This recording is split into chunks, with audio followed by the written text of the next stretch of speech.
कश्मीर उज़्मा के आज दिन भर के उर्दू खबरनामे में नाजरीन आपका इस्तकबाल। नेशनल कॉन्फ्रेंस के सदर डॉक्टर फारूक अब्दुल्ला का कहना है कि लोग ही जम्मू और कश्मीर के हकीकी मालिक हैं, हम दिल्ली के गुलाम नहीं हैं। बीजेपी के प्यादे होश के नाखून लें, इन्हें आने वाले तूफान का सामना करना पड़ेगा।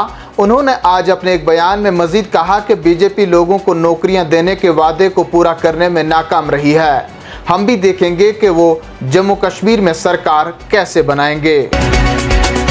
पीपल्स कॉन्फ्रेंस के सदर सजाद गनी लोन ने आज पार्टी का इंतखाबी मंशूर जारी किया। उनका कहना है कि पीपल्स कॉन्फ्रेंस दफा 370 की बहाली और रियासती दर्जे की वापसी के लिए पुरअज़म है। उन्होंने कहा कि हम साल 1987 के असेंबली इंतखाबात में हुई धांधलियों की तहकीकात करेंगे, क्योंकि उन इंतखाबात के बाद ही सियासी अदम इस्तेकाम पैदा हुआ, जिसके नतीजे में कश्मीर आज भी भुगत रहा है। लोन ने कहा कि हम सिक्योरिटी एजेंसियों की तरफ से कश्मीरियों को ब्लैक लिस्ट करने के अमल को खत्म करेंगे।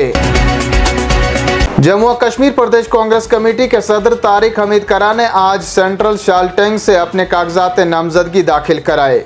इसी दौरान उन्होंने कहा कि कांग्रेस और नेशनल कॉन्फ्रेंस के दरमियान कबल इंतखाबात अलायंस ने बीजेपी की जम्मू और कश्मीर में बिछाई गई बिसात को धर्म भरम कर दिया है। उन्होंने कहा कि अलायंस कोई आम अलायंस नहीं है, बल्कि ये जम्मू और कश्मीर के तशक्कुस के तहफ़्फ़ुज़ को यकीनी बनाएगा। भारतीय जनता पार्टी जम्मू और कश्मीर के सदर रविंद्र रैना ने आज असेंबली हल्का नौशहरा से कागजात नामजदगी दाखिल कराए। इसी दौरान नामानिगारों से बातचीत के दौरान रविंद्र रैना ने अपनी जीत की उम्मीद भी जाहिर की। रविंद्र रैना ने कहा कि भारतीय जनता पार्टी पहली मर्तबा पूरी अक्सरियत के साथ जम्मू कश्मीर में हुकूमत बनाएगी। उन्होंने कहा कि भाजपा इस बार नेशनल कॉन्फ्रेंस और कांग्रेस को धूल चटाएगी। ये जमातें जम्मू और कश्मीर की इस्तेसाली के लिए जिम्मेदार हैं। उन्होंने कहा कि वज़ीर आज़म नरेंद्र मोदी जम्मू कश्मीर के लोगों की फलाह व बहबूद के लिए पुरअज़म हैं। जम्मू और कश्मीर अपनी पार्टी के सदर सईद मोहम्मद अल्ताफ़ बुखारी की छानपुरा असेंबली हल्का में घर घर इंतखाबी मुहिम मुसलसल जारी है। इसी दौरान उन्होंने लोगों से मुलाकात की और आइंदा इंतखाबात में हिमायत की भी अपील की।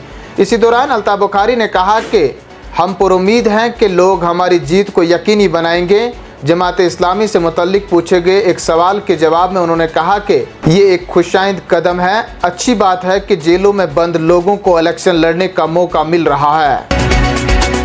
वज़ीर आज़म नरेंद्र मोदी जारी असेंबली इंतखाबात के दौरान जम्मू और कश्मीर में 3 रैलियों से खिताब करेंगे।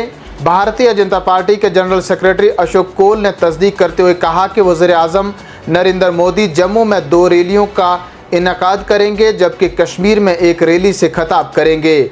उन्होंने मज़ीद बताया कि मरकज़ी वज़ीर दाखिला अमित शाह 6 सितंबर को 2 रोज़ा दौरे पर जम्मू आएंगे और पार्टी का इंतखाबी मंशूर जारी करेंगे। नेशनल कॉन्फ्रेंस के नायब सदर उमर अब्दुल्ला ने बडगाम असेंबली हल्का से भी अपना पर्चा नामजदगी दाखिल कराया। इससे कबल उन्होंने गांदरबल असेंबली हल्का से अपना कागजात नामजदगी दाखिल कराया था।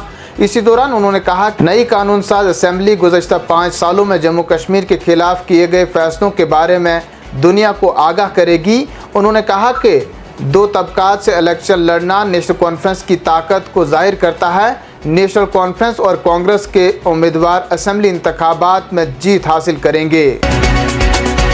पुलिस ने जिला पुलवामा में एक मिलिटेंट मावन को गिरफ्तार करके उसकी तहवील से एक ग्रेनेड बरामद करने का दावा किया है। गिरफ्तार शख्स की शनाख्त अरसलान अहमद शेख वल्द मुश्ताक अहमद शेख साकिन करीमाबाद के तौर पर हुई है। उसे हिरासत में लिया गया है और पूछताछ जारी है। रामबन गुल शाहरा पर छपरा नाला के करीब एक तेज रफ्तार डैम्पर ने खातून को कुचल डाला, जिसके नतीजे में खातून की मौके पर ही मौत वाक़ा हो गई। वाक़े के बाद लोगों ने एहतजाज किया। इधर राजौरी जिला के गंभीर मुगलम में एक गाड़ी लुढ़क जाने से एक शख्स हलाक हो गया, जबकि 3 दीगर जख्मी हालत में अस्पताल मुंतकिल कर दिए गए हैं। राजौरी जिला के नौशहरा इलाके में सिक्योरिटी फोर्सेस ने एक जंग-आलूदा मार्टर शेल बरामद किया। मस्ती मोहल्ला नौशहरा के नज़दीक शेल बरामद होने के बाद पुलिस टीम फौरी तौर पर जाए मौका पर पहुंची और शेल को तहवील में ले लिया। पुलिस ने इस ज़मन में केस दर्ज करके तहकीकात शुरू कर ली है।